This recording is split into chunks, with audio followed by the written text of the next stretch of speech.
a service of CNC Worldwide.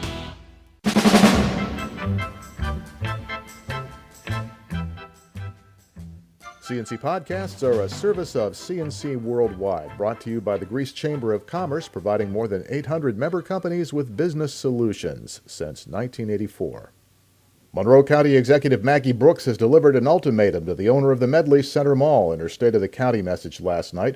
Brooks says developer Scott Conjal and Burson Properties need to pay what they owe under their payment in lieu of taxes agreement on the mall by May 1st, or she'll suspend that agreement. Brooks says she's bringing a resolution to that effect to next week's board meeting of COMITA, the county's industrial development authority.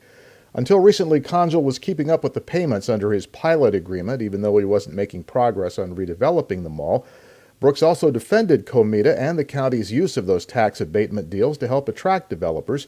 Brooks says the problems with Medley Center are the exception. She says by using these techniques, her administration has created 100,000 new jobs since 2004.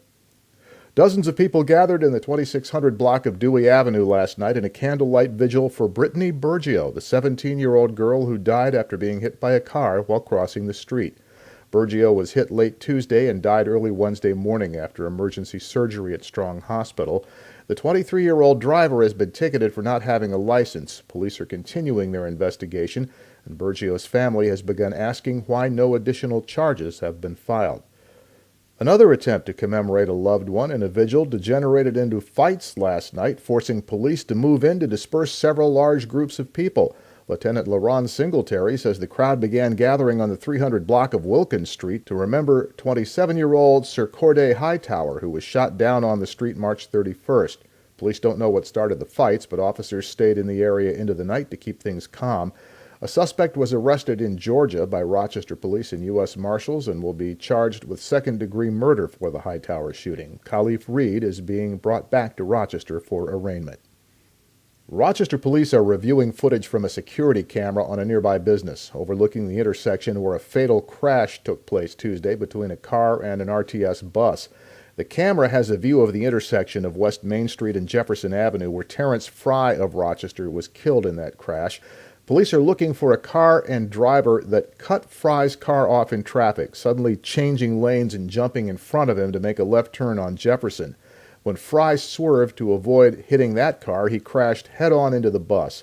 Police are also asking anyone who may have witnessed the crash to call 911. Fry was an employee of the Strong Museum of Play and a chef at the Riverside Convention Center in Rochester. He was the father of 4 children. New York's health commissioner is leaving both his job and New York. According to a statement from the state health department, Dr. Nirav Shah is leaving office at the end of June and starting a new job as chief operating officer for the Kaiser Foundation Health Plan's Southern California region.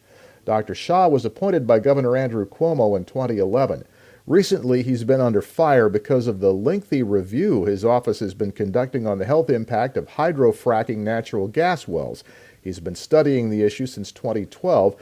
Both supporters and even some opponents of fracking have been demanding his report. Without it, the Department of Environmental Conservation won't rule on lifting New York's fracking ban. But Shah has repeatedly said he won't hurry good science, evidently working towards a definitive piece of research on the issue. Governor Cuomo says state police and local law enforcement are launching another coordinated sweep against texting while driving this week.